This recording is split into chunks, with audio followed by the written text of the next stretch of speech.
are about to embark upon the great crusade toward which we have striven these many months. The eyes of the world are upon you.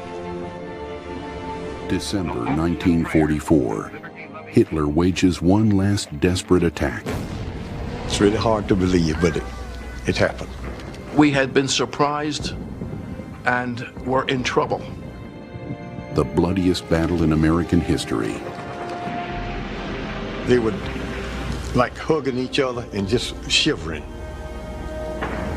from scared. Never had seen such a thing before. Because after you're in combat a while, dying is a lot easier than living. Battle of the Bulge.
I'm standing here at Omaha Beach. Do you know Omaha Beach? Do you know Utah Beach? Well, these are two very famous battle sites for World War II during the D-Day invasion. Hello, my name is Imsdahl. I'm from Becker, Minnesota, and I'm here with my friend Lothar. Hello, my name is Lothar Propson. I'm from Koblenz, Germany. And we both are together on our D-Day memorial tour. We want to honor all the soldiers that lost their lives here to give Europe freedom. But also we want to honor the German soldier. They just do their job. Lothar, did you know my father was in the war? Yes, you told me. And here is his picture.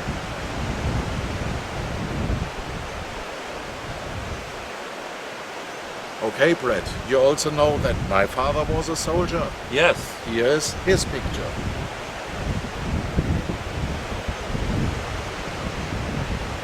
What do you know about your father in the World War II? Well, my father did not fight here at the D-Day invasion. He came a little bit later during another famous battle called the Battle of the Bulge. Oh, my father also was a soldier in the Battle of Bulge. He was 17 years old when he started with his education to be a soldier. In November he became 18 and then he go to the front and was wounded in December. And after that the war was over for him and he became to be a prisoner. Well, my father did not make it to the Battle of the Bulge. He was 19 years old at the time, but their troop ship was sunk out in the middle of the channel by a German U-boat, by a torpedo. But my father survived and came, and because his division was depleted, they sent him about 100 miles south of here to fight out the rest of the war. But your father is still alive, isn't it? My father is still alive. Would you like to hear his story? Yes, I want. Well, here it is. So today is May 25th, 2015, which is Memorial Day. day that we honor the veterans who lost their lives during the war. It's been 70 years since the end of World War II. That was 70 years ago. You had friends and soldiers who died in that war. What does this day mean to you? Did I what? What does this day mean to you now? Memorial Day. What does it mean to me? Yeah. Well, same as to anybody else. You think back about those days, but that's a long time ago. And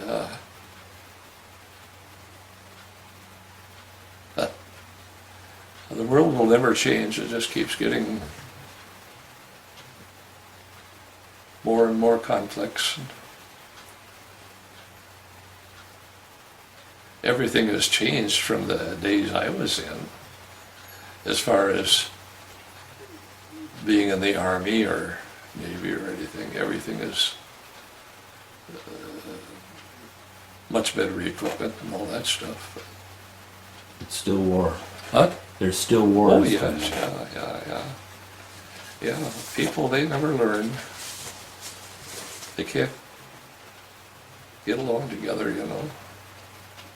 Now, so your son, me, married Susan, Yeah, your daughter-in-law. yeah, She is a descendant of a German immigrant. yeah. And her distant cousin, Lothar, lives in Koblenz, Germany. Lothar is the son of a German soldier, and he would have fought in the war about the same time Yeah, that see. you fought. Yeah, So Lothar's father and you were enemies during the war. yeah. But today, his son and your son are very close friends. Yeah. So in a few weeks, you know that Sue and I are going to go to France. We're going to go to Normandy and see where the D-Day invasion was. And we're going to visit Lothar and Monica when we get there. So what do you think about that? And do you have anything that you'd like to say to Lothar? Well, it would be interesting meeting him sometime. I don't think that'll ever happen, though. I don't think I'll ever go over there, and it would be interesting to have known where his dad was in the war in those days. He was in the Battle of the Bulge. He was? Yeah. Yeah, He was wounded there. yeah. Yeah, would have been the same time as me then, except instead of going to the Battle of the Bulge, because our ship was sunk, we went to the pockets and did that. So what do you think of the son of his enemy, or I mean, your enemy's son and your son being friends? What do you think of that? I think it's good. Another thing, though, is I even hauled German prisoners of war, German soldiers during the war. I'd haul them back to the prisoner of war camps in the Jeep, just one at a time. Because a Jeep would only hold, I was a driver, and there'd be one prisoner, then two guards. But they were just like you or me. They were just ordinary people. And I guess it's the rulers of the countries, like Hitler, and They're the ones that caused the trouble. yeah. Did the German prisoners seem happy that the war was over for them? Oh yeah. Yeah, we never had any problems with, they were happy. They were happy to get home. They wanted to get home. That's what they wanted. They were probably thankful that we were feeding them and housing them, but that never entered into the picture, you know, because they had nothing to say about it. We were the ones taking care of them. Any other questions? I don't think so. Do you have any? I don't know. Let's call it quits. Well, I want to thank you for your story, for your sharing your story. Okay, Brad, I know that I will meet you here, so I have written a letter to your father. Do you want to hear what I've written to your father? Yes, I would.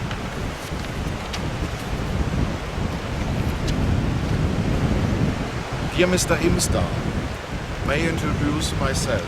My name is Lothar Propson, and I live in Koblenz in Germany. I'm very glad to call your son Bradley as my friend. Your daughter-in-law, Susan, and me, we have the same historic family ties 200 years ago.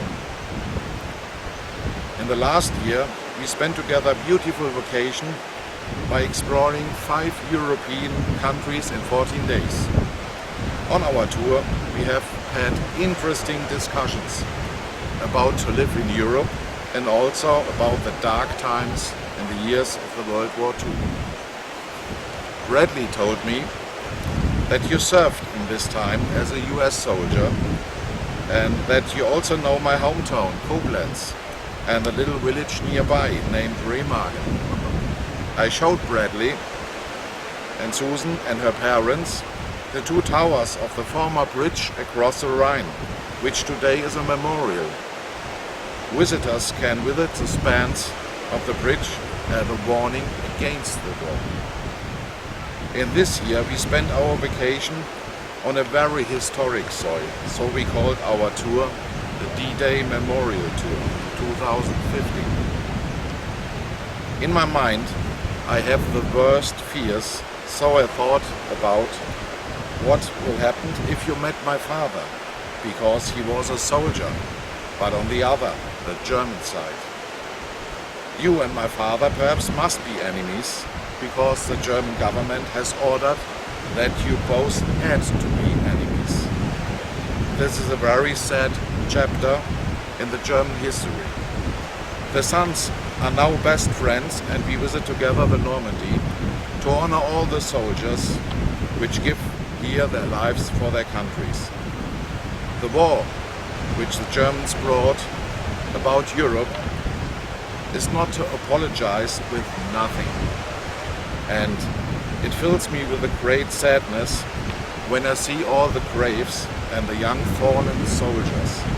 But I'm happy that I can write you today.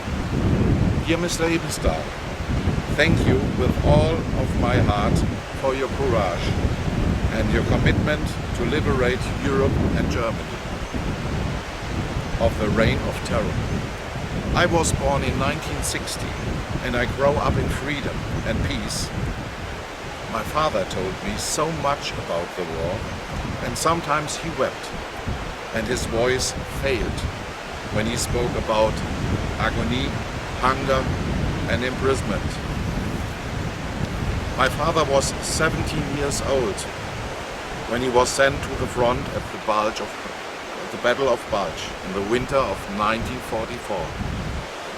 Just a month later he was wounded, and for him the war was over. He had learned his lesson, and I had learned by my father. I think you and my father had also can be good friends, but unfortunately the time was against it. It did not miss much, and Bradley and I would not live because the fathers have lost their life in this terrible war. I still remember the rest of the destroyed cities when I was 5 years or 6 years old, and the fear of the people during the Cold War up to 1989. The inhuman and crazy wall in Berlin and through Germany fell down, and finally all people in Germany could live in freedom. All people in the world need to preserve peace and talk to each other. So Bradley and I, we do what we can do for this target. I thank you that I got to know your son Bradley and your daughter-in-law Susan. And I would like to present you, like a symbol of freedom, a piece of the Berlin Wall. This is original piece of the Berlin Wall. After that we have freedom in Europe and Germany.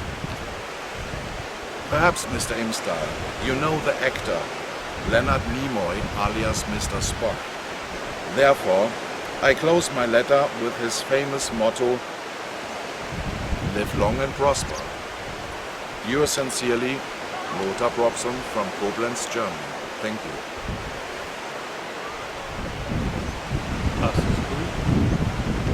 Very good. Yes. And now we have to do what we have to do. We must live in peace and tell this message to anyone on the earth, my dear friend. My friend, Lothar. So, do you want to follow me?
Not really sure what to say here. This is Omaha Beach, the site of one of the American landings during the D-Day invasion of World War II. And this was the bloodiest beach. This is where the most casualties occurred. Mainly because they had to scale these cliffs behind me here. You can see all the way down the coast, coming to shore in their landing crafts, having to face German machine gun fire from the cliffs, and then shoot hooks up to the top and scale the walls trying to get up to fight the enemy on their level. And you can imagine it's just a slaughter. I mean, I can't imagine that.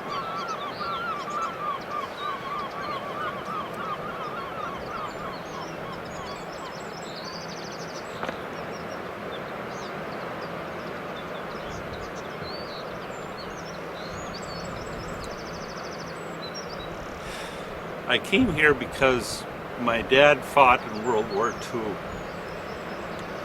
He wasn't here. He was down the coast about 100 miles. And Lothar's father fought here in World War II also. But he wasn't here. He was up at the Battle of the Bulge.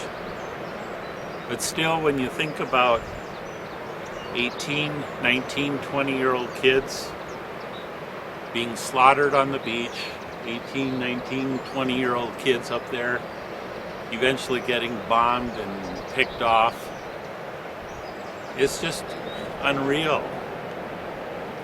This whole place is just totally unreal. See, I grew up during the Vietnam War. When I was a teenager, I knew that I would be drafted and that I'd have to go and face battle in Vietnam in the jungles there. And I wasn't one of Jehovah's Witnesses when I was growing up, so there was no thought of conscientious objector or anything like that. It was like, you're going to go to war and probably die. And so, you know, I've thought about this, and this is a very famous invasion here.